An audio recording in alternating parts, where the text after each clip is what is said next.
Hi everyone, Dominic Esposito, your drill instructor. Welcome to the clinic. A couple of minutes behind. I wanted to be live with you tonight and I lost track of time. So that's the honest truth. Okay, want to get into a couple of things tonight about two-rail kicking. And there are 7 two-rail kicking systems. But when it comes to understanding the diamond system, and there is so much that you can develop.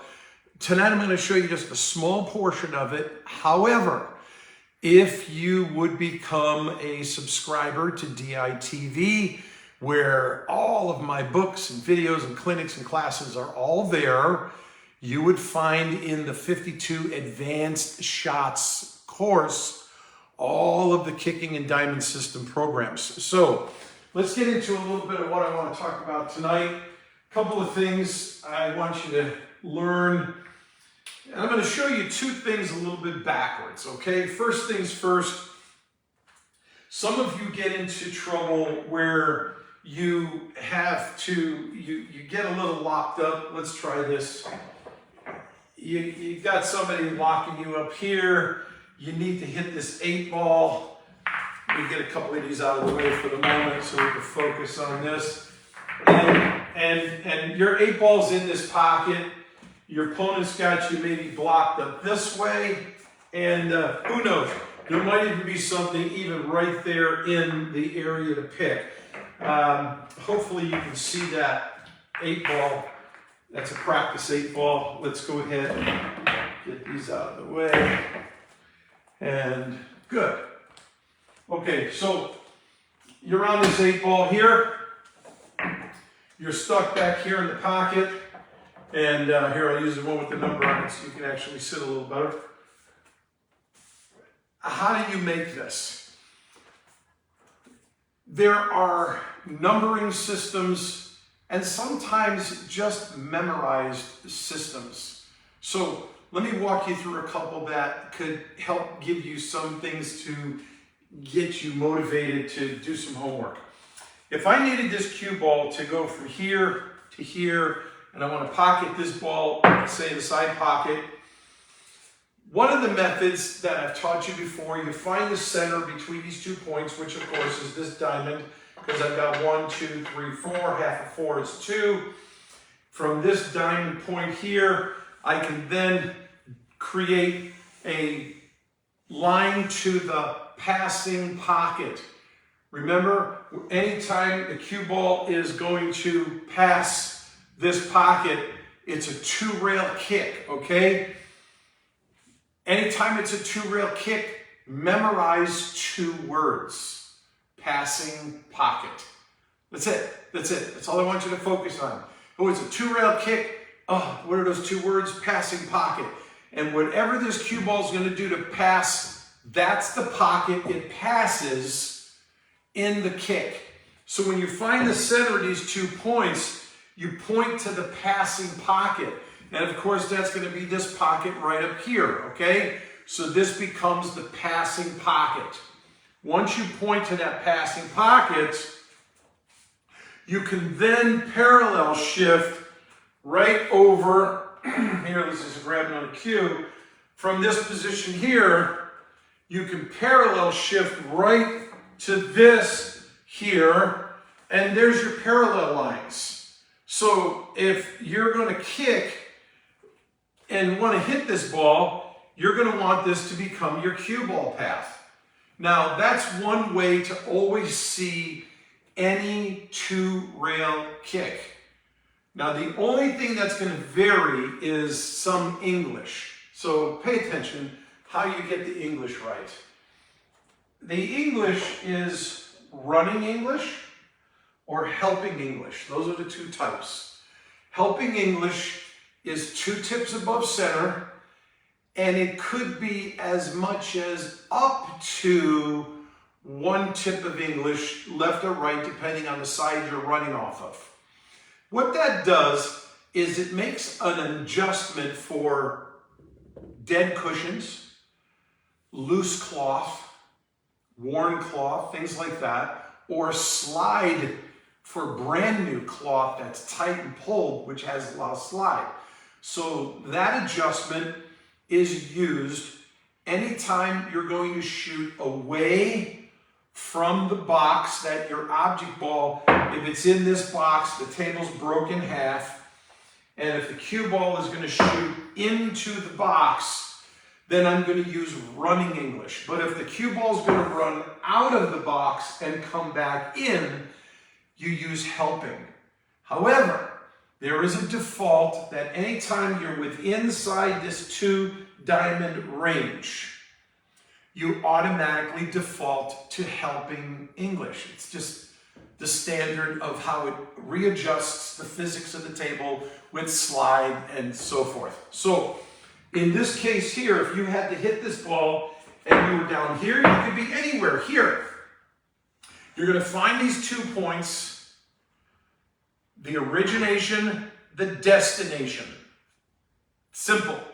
Find the center, point to the passing pocket, and then parallel shift directly over this. And then helping English is 2 tip up, and then up to a half a tip. Now I happen to know on my table, just about a quarter of a tip is more than enough. But as you can see, I'm just going to kind of slow roll this right from now. And you can see how that cue ball is just going to track. And you see right where I'm going there, okay? So with that being the case, wherever you are on the table, and again, all the way from back here, the same thing is going to happen. You're just going to shoot up the table, down, back, and then, of course, you can do it by finding this center, pivoting to point to the passing pocket, pick it up, parallel shift, and then go ahead and we take the shot, okay? So once we've done this, that was pretty poor. Let me go ahead and actually shoot that for you. Here, pick it up. Thank you very much. Here we go. We should have this in the ball. Oh, look at that. Hit the ball. How do you like that now? Even better. And so, here we go. Should be there. Okay, pretty good. So you're not giving up ball in hand. Now, but what if the ball's like here and you have to hit it and you're still stuck back in this position? Well, there's a couple of things you could do for memory that are going to help. And let me just tell you what some of these are. For example, if you need to hit 2 diamonds from the corner pocket, crossway, just take 1 more diamond. This is just a memory spot. So you're just going to shoot at that 3rd diamond, add your helping English, and you should have no trouble hitting that ball. You're not giving up ball in hand. So these are kind of memory spots. If the ball were here, then aim at this diamond right here. Okay, oh, excuse me, backwards. If the ball was going to be down here, then go ahead and aim at this one, okay? So this is going to take you down the diamond, just like I did. Moving up here, I hit this one. If you wanted to hit this one from here, then slide back down to this side. If you wanted to hit that ball that's up there, then go ahead and just aim at that 3rd diamond up there, okay? So do this. Oh, that's great. Look at what I just did. Take it one more time from the top. Everybody, on 1. Here we go. Okay, good. So you're not giving up ball in hand. So these are memory positions. And if you just take the time to put a little time into this, you're going to remember them. You're going to memorize it. So start from one position like there. Put the cue ball down here in the corner. And then just simply start walking it up to see what is it going to take. Now remember, I gave you the first position already, okay? So you're going to go from 2 at the 2nd diamond, you go to the 3rd, and then you can walk down the same way. Now, obviously, once you get down to this side pocket, if you can't hit this 2nd rail, you're not going to have a 2-rail kick. You're only going to be a 1-rail kick. And at that point, you simply count the diamonds, you find the halfway point, and you'll shoot to those. Let me show you another side that you can do this also, okay? Let's say you had to get down to this 8 ball, and it's down here, and now your cue ball is on this side of the rail. Once again, you're blocked, and you can't go 1 cushion, but you gotta go 2. A simple other way to do this is counting this system here 1, 2, 3, 4, 5. I'm 5 diamonds away. Now, always remember on the short rail, the center diamond is always 5. It's pretty simple. So the pocket is 1, half is 2, right here, and then 3, 4, 5. Now, because the top rails half the width of the length of the table, every diamond is counted for half the diamond gets a full diamond measure. So by counting 1, 2, 3, 4, 5 up the table, down the table I would count 1, 2, 3, 4, 5. Or in this direction, 1, 2, 3, 4, 5. If you match up 5 to 5, you're going to go 2 rails and put that ball in the corner pocket. If your cue ball were down here, you match up 4 to 4. And that's going to put your cue ball in the pocket. If you're all the way up the top here, like this, now you're 1, 2, 3, 4, 5, 6. 1, 2, 3, 4, 5, 6. Match up 6 and 6. And you're going to put the ball in the pocket. And yes, if you get to 7, match up 7 to 7. 1, 2, 3, 4, 5, 6, 7. You match up 7 to 7. And you add, this is the only time, make a good note of this, this is important. It's half running English. The formula for running English is 2 tips to the side and 1 tip up. This is the only 2-rail system that uses half English. So you're going to half running English is 1 tip to the side and 1 tip up. So if you're here, let's say you're at number 5, is that 5? 1, 2, 3, 4, 5.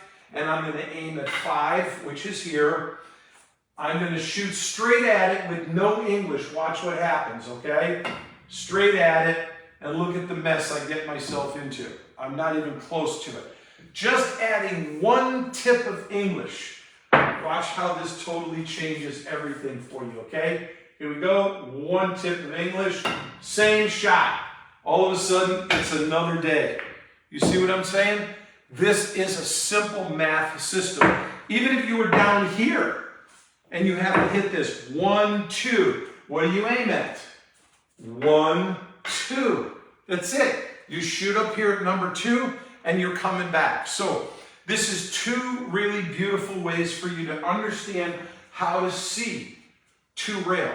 Now, keep in mind, if you got a ball out here on the table and your cue ball's out here like this, you find the center point, point to the passing pocket, pick it up, parallel shift, and there's your spot right there. Always look at the spot on the rail, not the cushion, the rail. This is a rail, this is a cushion. Get your terminology right. Too often people don't get that crystal clear distinction. Because if somebody says to you, well, shoot at the second diamond on the rail. Ah, that means the second diamond on the rail. But if somebody says to you, well, shoot on the second diamond on the rail, and they're thinking this is a rail, because they're thinking of rails, you both are under, it's going to knock you crazy. This is a cushion, this is a rail. And there's a distinct split line between the cloth and the wood or Vermica or whatever the heck they're selling. So you get that straight, okay? When you're going to do this diamond system, aim at the rail. And by the way, when you try to focus on just a spot on the cushion, oftentimes that'll get you in trouble because sometimes the cloth, there's no defined point to look at. And it can kind of get you a little bit, ooh, and if you're all of a sudden you start drifting by 1/2 inch or 3/4 of an inch in your view of this nothing, well, then of course, remember, you double the error on the miss. So now, if I were going to take this exact same shot and except, let's say I'm going to shoot it this way out of the box, remember? This would be shooting into the box, this would be shooting away. So here's a simple thing to remember. If you're going to shoot into the box, run into the box. Run. Running English. 2 tips to the side, 1 tip up. 2 tips to the side, 1 tip up. But if you're going to be shooting outside of the box, out, away from, well, think of it, instead of running in, think of help me out. Help me out. I'm running in. No, help me out. Okay? So when you help me out, that means I find the center and I point to this passing pocket. If this is the pocket I intend to use, parallel shift, and then somewhere right up here on that rail, 2 tips up, half a tip inside, shoot the ball, and watch the magic. This is what's going to happen. Click, and there you have it. So the helping English is what's going to make all the difference to you. Now, for you more advanced players, and I know you're out there because I always get some of your sarcastic comments, which I think are cute. So let's get a little more technical for some of you technical geniuses. You want to make that 8 ball in the corner pocket, and you're convinced if you could just hit it at that spot, then you are going to find yourself making a pocketed ball, which is great, okay? I knocked my chalk in there. Oh, here it is. Okay, so now here's the thing. There's my 8 ball. If you're just content with banging into the ball so you don't give a ball in hand, wonderful. However, if you're more interested in wanting the ball to be right there so you could pocket that ball, then when you find the center of these 2 points, instead of finding the center between the center of the 8 ball and the center of the cue ball, which is right there, no, I'm actually interested in, watch, finding the center of the object ball, the solid ghost ball right there, this cue ball and this cue ball, find the center of those 2 points. Now, also on the other hand, if you wanted to be smart and deck the ball from way down here and knock it up table, then find the center of that cue ball, those 2, find the center of those 2 balls, then the passing pocket. The other thing you should know is the passing pocket is very specific. Every corner pocket has a diamond. This diamond to here, this diamond to here. This diamond does not go back here or stop up here if you measure the exact inches. It turns in and the diamond is right on the edge of the shelf of the pocket. That's why a lot of times you miss your kicks and bank shots, because you're not measuring accurately to the right point, especially on 1 rail kicks when you should be pointing at the mirror. 1 rail kick, 1 word, mirror. 2 rail kicks, 2 words, passing pocket. Exactly. Always point at the diamond of the passing pockets. There's 5 entries into any given pocket. 5, those are called pocket tracks. You want to cheat the pocket? Just miss. See how stupid that slang is, cheat the pocket now? You go center, left shim, left center, right center. Pick a pocket track that you're aiming at. If you're aiming at your 2 rail kick shots, you aim at the diamond of the corner pocket. That's how you do it, okay? Diamond of the corner pocket. So same thing when you're doing your banks and so forth. So that's how you would do it when you want to kick outside the ball. Just use the illusion of the ghost ball, find the center of those 2 points, and then you can determine if you're hitting behind the ball or if you're going to hit on top of the ball, and that's what you're going to do. So listen, all of this in so much more detail with real shot illustrations and diagrams and so forth. That's all on DITV. But in the meantime, these 3 methods I just showed you tonight are going to really give you a great chance to stop giving up ball in hand on 2 rail kicks. Listen, anytime you make a 2 rail kick and you give up ball in hand, you just didn't put the work in, okay? That's what it takes. And you got to put the work in to get this right. So listen, thanks everybody. Aim straight, shoot straight, split the pockets, because that's the drill instructor way.